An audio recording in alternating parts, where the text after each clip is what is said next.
Welcome to the Football Analyst. This video will examine the tactical battle between Liverpool and Chelsea in the 2009 Champions League quarter-finals second leg.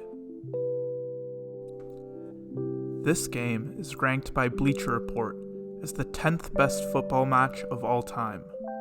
Chelsea won the first leg at Anfield 3-1, putting them in a great position to advance. John Terry and Steven Gerrard were noticeable absences from each side. This video will analyze common themes that appear throughout the match, rather than just looking at individual goals. Let's get into the first half. In the first half, we will watch how Chelsea used a double pivot of Essien and Ballack to stop the midfield ball progression of Liverpool. Then, we will discuss Liverpool's counters to the double pivot. Finally, we will look at why Chelsea struggled to maintain possession of the ball. Within the match's opening moments, it was clear that Essien and Ballack were instructed to position themselves in a flat double pivot. This double pivot man-marked any opposing player that turned up in attacking central positions. Usually, this meant Essien and Ballack defended Mascherano and Lucas, Liverpool's two most advanced midfielders, in a man-to-man fashion. During the early stages of the match, Liverpool struggled to get midfielders possession of the ball in dangerous areas, and attacks were stifled. The first adjustment Liverpool made in response to the man-marking double pivot system was introducing winger and central midfielder swaps. Liverpool's most advanced midfielders would make runs towards the wing, while Liverpool's wingers would make the run inside in an attempt to pick up possession in central attacking positions. These runs were meant to drag either Essien or Ballack wide and away from central areas. Liverpool had some success with this adjustment, however, Essien, in particular, was aware of the runs and stuck to his role. Watch Essien here stop following Mascherano as he becomes aware of the run of Kaut. Here, you can see a similar run on the other side. Benayoun makes the run inside, while Alonso sticks close to the sideline. Again, Essien is aware of the run. Here, Liverpool creates what is commonly known as a false nine. Mascherano drops deeper, creating space in the middle, and Lucas does the same by pushing forward deeper than Torres. Now, Ballack and Essien are unable to perform their role discussed earlier in the video. Amidst the confusion about who to mark, Torres leaves his marker and shows for the ball in the midfield. This clip shows the movement perfectly. However, Alonso, uncharacteristically, picks out the wrong pass. Using the false nine is a great way to create attacking opportunities when the midfield is being marked out of the game.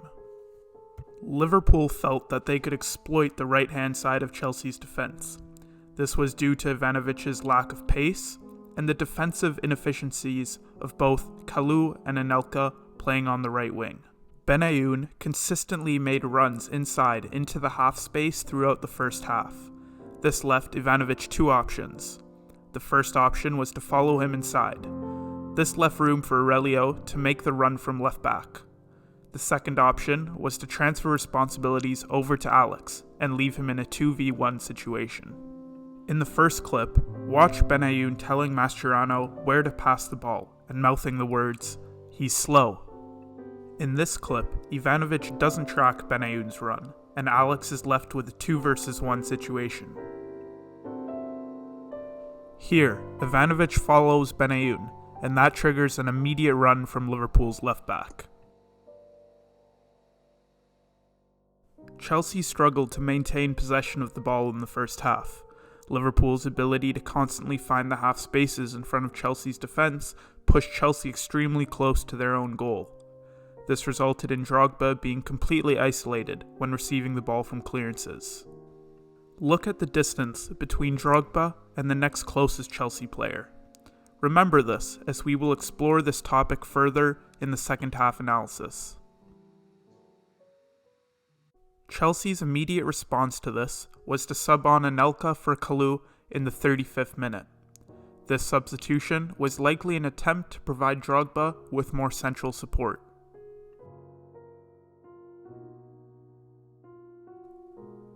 Chelsea went into halftime at a 2-0 deficit, with Champions League elimination on the line.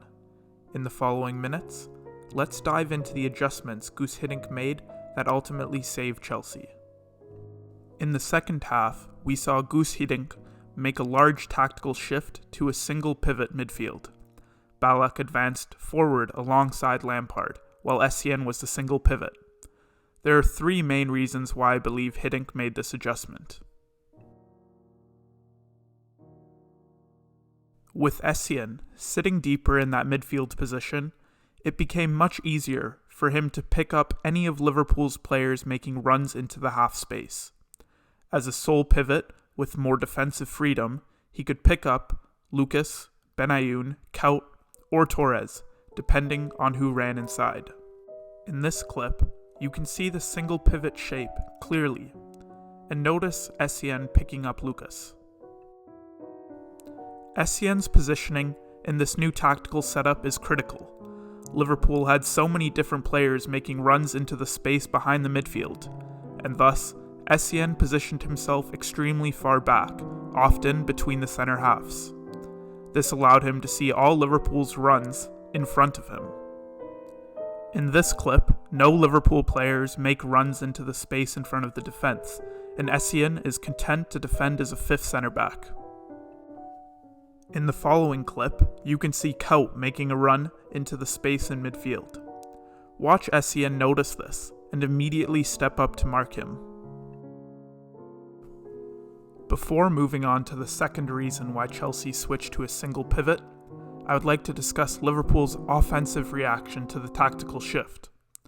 Liverpool started to create 2-versus-1 situations where Essien, as the single pivot, could not pick up two Liverpool players at once. As you can see on the tactics board, Essien is already engaged with Lucas and cannot pick up Benayoun as well. In essence, Liverpool switched from attacking with one fluid central attacking player to two fluid central attacking players. Notice how Essien is already engaged with Lucas, and therefore Ivanovic and Alex both press forward to engage with Benayoun. Immediately, Liverpool sees the open space created, and two runs from the left back and Lucas are made into that space.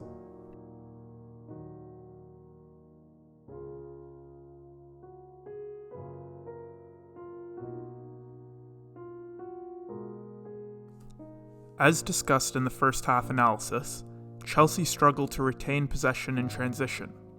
When the ball was cleared to Drogba and Nelka, as depicted on the tactics board, Liverpool converged and won the ball back. In the second half, Ballack and Lampard were already positioned higher up the pitch when the ball was won back, and consequently provided better support to the front three.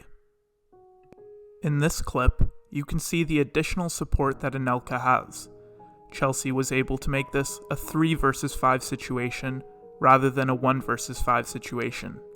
This passage of play ultimately led to a goal.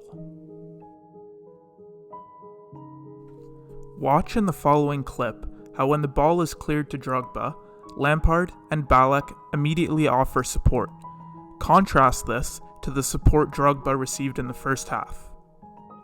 Drogba has 5 options if he wins the ball, and this puts Carragher under an increased amount of pressure to win the ball. Carragher proceeds to foul, and Chelsea score off the free kick. Even in situations where the Chelsea midfield is pressed back, Chelsea's wingers in the second half do a much better job providing support to Drogba.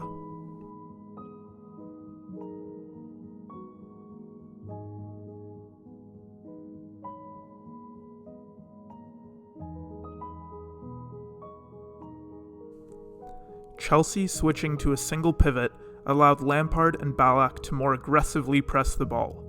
The press stopped Alonso from having time and space on the ball to pick out passes. It also allowed them to repress off of their own attacks, as shown on the tactics board. Represses often lead to the best chances in football. In this clip, watch the repress. Look at how many Chelsea players are around the ball when they are dispossessed. This specific repress led directly to a Chelsea goal.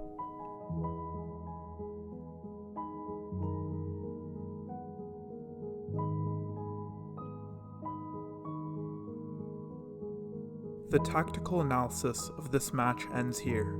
However, I urge you to go ahead and watch the last 15 minutes of this thrilling match. The final 15 is fast-paced, back-and-forth action with plenty of goals. I appreciate your viewership, and if you like the breakdown, please like and subscribe for more. If you would like me to break down your team's footage, please email inquiries to ma15ho@brocku.ca.